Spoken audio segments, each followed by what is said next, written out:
Bon, je vais m'installer dans le jardin pour vous raconter l'histoire. La grande collection de bestioles. Le dimanche était le jour préféré d'Hugo. C'était le jour où il partait à l'aventure avec Papy. Et ce dimanche-là, Papy emmena Hugo au muséum d'histoire naturelle. On pouvait y admirer d'énormes mammouths, d'incroyables baleines, de féroces dinosaures et toutes sortes d'autres créatures aux formes et aux couleurs étranges. Trop génial, dit Hugo. Viens par là, Hugo. Mais Papy ne s'arrêta même pas pour les regarder. Il était intéressé par bien autre chose. Les créatures que Papy voulait montrer à Hugo étaient bien plus petites et il les adorait. Waouh!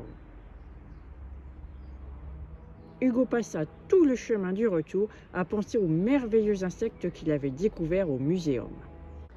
Cette nuit-là, Hugo rêva de bourdons vrombissants, de papillons multicolores et d'escargots rigolos.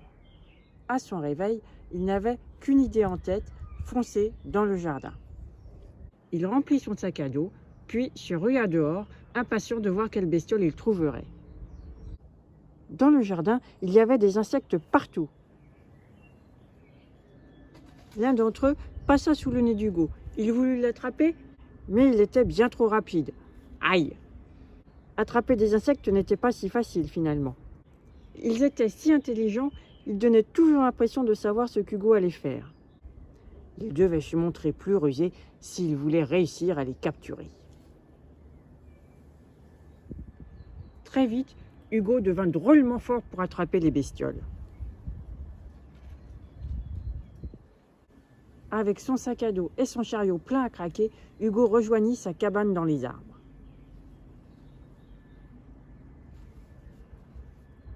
Après avoir trouvé une place pour tous les bocaux qu'il avait remplis, Hugo put admirer sa collection. En examinant les insectes de près, il découvrit qu'ils avaient tous des formes et des couleurs différentes.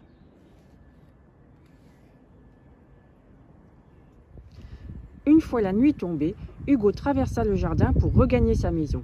Tout était silencieux, rien ne bourdonnait, papillonnait ou rampait.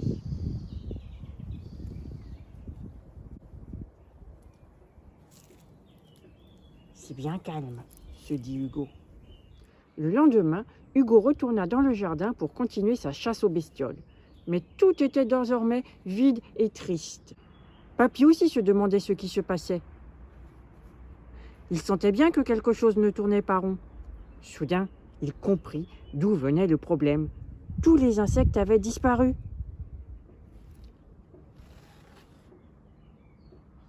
De retour dans sa cabane, Hugo vit que les insectes avaient l'air malheureux.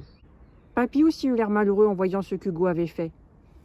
Il aimait les insectes autant qu'Hugo, mais il savait aussi qu'il ne pouvait pas vivre enfermé dans des bocaux.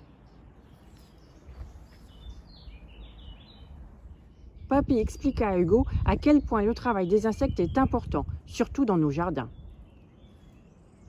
Les abeilles permettent à de nouvelles fleurs de pousser en transportant le pollen de plante en plante. Les coccinelles aident aussi les plantes en mangeant jusqu'à 500 pucerons par jour. Le travail des fourmis est essentiel. Elles transportent des graines et les plantes à de nouveaux endroits. Les coléoptères transforment les déchets en nourriture et bien sûr, tous les insectes font partie de la chaîne alimentaire. Si nous les supprimions, beaucoup d'animaux n'auraient rien à manger. Hugo écouta avec attention. Il savait ce qu'il lui restait à faire. Il ouvrit tous les bocaux et les fenêtres de sa cabane, libérant chacune des bestioles. Et à nouveau, le ciel se remplit de vie. Hugo était triste de voir ces insectes partir, mais Papy souriait. Il avait une idée. Cela prit un peu de temps, mais ensemble, ils transformèrent le jardin en un refuge pour insectes ouvert à tout le monde. Papy et Hugo étaient bien d'accord. Observer les insectes vivre dans leur habitat naturel était la chose la plus géniale au monde.